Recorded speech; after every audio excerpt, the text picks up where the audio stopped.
Hello, ladies and gentlemen. This is the Truth News. The next clip you are about to view has the details. Up in the Zagros Mountains have long lived a people called the Kurds. They're a people with a centuries-long history of fighting back against invaders who have crossed through their lands, resisting conquest in the name of defending their shared cultural identity. Some living as nomads, a people with no friends but these mountains. Eventually, the Ottoman Empire did take over all of this territory, but even then, the Kurds maintained large amounts of autonomy and freedom in their land. Then came World War I, when the European powers defeated the Ottoman Empire and conquered all of this. The winners got together and discussed how they would carve it up between them. If you look back at old European maps, you'll see that all of this area would be labeled Kurdistan, an area where the Kurdish people lived and had some self-rule. So while drawing these lines, the British wanted to mark all of this as Kurdish territory, paving a way for an independent country for the Kurds. But the new leader of Turkey opposed this plan. He didn't want to give all of this land and resources to the Kurds. So he pushed the European forces out of Turkey. They gave up on this plan to give the Kurds their own land. And in the end, instead of drawing borders around the Kurds, the Europeans drew borders through them.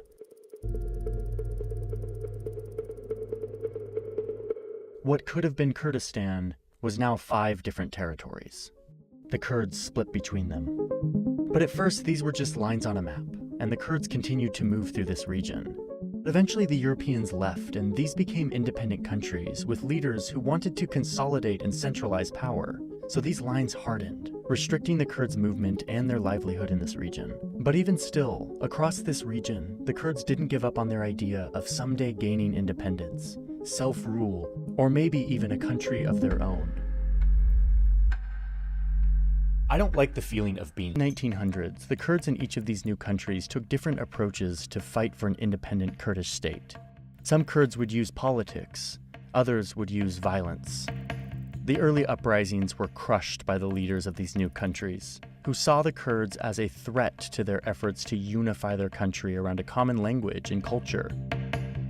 Like in Iran, where the Kurds had some political rights, but they fought for more. They wanted autonomy and independence. The government of Iran wouldn't have any of this. They would crack down with violence on the Kurds, often supported by Western powers. By the 1970s, Iran was going through a revolution, and the Kurds tried again to rise up. But this new regime had no tolerance for a group that would challenge the leadership of the ruling religious leader. So once again, they were put down. Over in Iraq, Kurdish fighters fought hard against the government throughout the 20th century, until the 1970s, when this new regime came in and made a deal with the Kurds, saying that they would be recognized as an ethnic group and would be guaranteed political representation. It seemed like a huge deal for the Kurds, but it turned out to be a false promise. The Iraqi regime, now led by Saddam Hussein, would continue to repress the Kurds, eventually dropping deadly chemical weapons on Kurdish towns in Iraq, systematically killing thousands of Kurdish civilians in a genocide supported by American-made supplies that were sold to Saddam. Over in Syria, the Kurds were treated decently under the French-controlled government. They were citizens and had some rights. But after the French left in the 40s, the regimes that came after oppressed the Kurds, and by the 1970s, the Syrian government was arresting and deporting them, taking their land and giving it to Arabs. In total, the Syrian government would remove 140,000 Kurds from the country. Decades later, Syria and the United States would both find the Kurds in Syria useful for their political goals. But first, let's talk about Turkey. There's more Kurdish people here than in any other country. The same government that had fought against a Kurdish state early on continued to oppress the Kurds, denying them citizenship, outlawing their language, and keeping them out of politics, all with the goal of wiping out their culture from Turkey.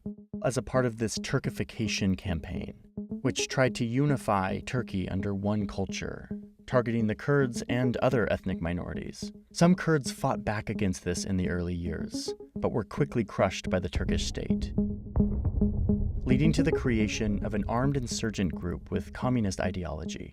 They're called the Kurdish Workers' Party, or PKK, and it would become one of the biggest Turkish resistance movements. The PKK would use violence, like suicide bombings and improvised explosives, as well as youth militia fighters against the Turkish government, tactics that they say are the only way to fight back against such oppression. And as a result, Turkey and most Western powers consider the PKK a terrorist group. So, that's how the Kurds in these 4 countries became locked in a conflict with their governments. They all have different struggles, but they're all unified by the dream of some version of Kurdish independence. But it doesn't take long for these regimes to see that they could use the Kurds as a tool, as a weapon. One of the earliest examples of this happens at the end of World War II, when the Soviet Union sees an opportunity to gain land and access to oil by supplying and arming the Kurds in Iran, allowing them to rise up against the government and declare their own country, supported by the Soviet Union. But it didn't work. The US pressures the Soviets to leave, and now without support, the government of Iran, which is backed by the US and UK, go on to crush this movement of Kurds in their country. The Kurds are back to being repressed by the government. In the 1980s, Syria uses the Kurds as a weapon against its rival Turkey, when it allows the PKK to start operating within Syria, giving them money and weapons so that they can hurt Turkey. Syria is doing this in spite of having spent years removing hundreds of thousands of Kurds from its own country. This escalates the conflict between these two, and Turkey threatens to invade Syria. So Syria backs down and kicks the PKK out to avoid being invaded, showing once again how the Kurds' willingness to fight can easily become a pawn in the geopolitics of the region, discarded once they aren't useful anymore. In the 1980s, Iran and Iraq both used the Kurds at the same time as a weapon to hurt each other, even as both countries are cracking down on Kurds in their own country. Saddam Hussein funds and arms the Kurds in Iran, while Iran funds the Kurds in northern Iraq, both sides hoping to spark a Kurdish uprising that will distract and weaken their enemy. In Iraq, Saddam Hussein retaliates against the Kurds in his country with that genocidal chemical attack we talked about earlier that killed at least 50,000 Kurdish people and probably much more. Once again, the Kurdish dream of independence was used by outsiders as a weapon, and the Kurdish people paid heavily for it. The US would get involved when, in the 90s, they would come to this region fighting against Saddam Hussein for the first time. The US rallies the Kurds, calling for them to overthrow Saddam. George Bush Sr. literally calls them to action with television and radio broadcasts throughout the country. That the Iraqi people should put him aside, and that would facilitate the resolution of all these problems that exist, and certainly would facilitate the acceptance of Iraq back into the family of peace-loving nations. And it seems to work. It sparks an uprising that looks successful at first. The US had instigated this uprising, and they have forces in the region that they could send to support the Kurds, but they do nothing. This allows Saddam to regather his forces and crush this coup and to increase this oppression, ensuring that nothing like this ever happens again. Now, the US and UK do eventually step in to create this no-fly zone, meant to protect the Kurds in the north and the Shiites in the south. This gives the Kurds some autonomy over their region and protects them from further airstrikes by the Iraqi army. Soon, the US is back in Iraq. It's 2003, and the Bush administration decides to invade and remove Saddam from power. The Kurds in Iraq hope that the US presence in this region will mean finally they will get their own state. They will be independent. They join the US in fighting against Saddam and his loyalists, battling insurgents and later against ISIS. The Kurds would even go on to hold a vote, showing that 92% of the population was in favor of independence. But the US won't support this, worried that it might destabilize this new Iraqi state that the US just propped up. Even when the Kurds fight on the side of the US and their interests, US support for their cause still remains very limited. They still look the other way as Turkey bombs their towns in Iraq, hunting for the PKK. This same pattern has continued in recent years in the country of Syria, a country that descended into civil war around 2011. This chaos looked like an opportunity for the Kurds in Syria, a chance to establish real control over what they see as a part of Kurdistan. The PKK in Turkey helps create a new Kurdish militia called the People's Protection Unit, or YPG. They seize large swaths of land in the north, and they declare self-governance. Around this same time, the terrorist group ISIS is taking huge swaths of territory in the north and east of the country, creating their so-called caliphate. And here comes the US once again, asking the Kurds for help, hoping that they will fight against ISIS on the ground for them. But because this group is allied with the PKK, which they consider a terrorist group, the US asks this militia to rebrand themselves to the Syrian Democratic Forces, which obscures their connection to the PKK. The US then trains, funds, and arms them to fight ISIS. The Kurds are once again the US's weapon.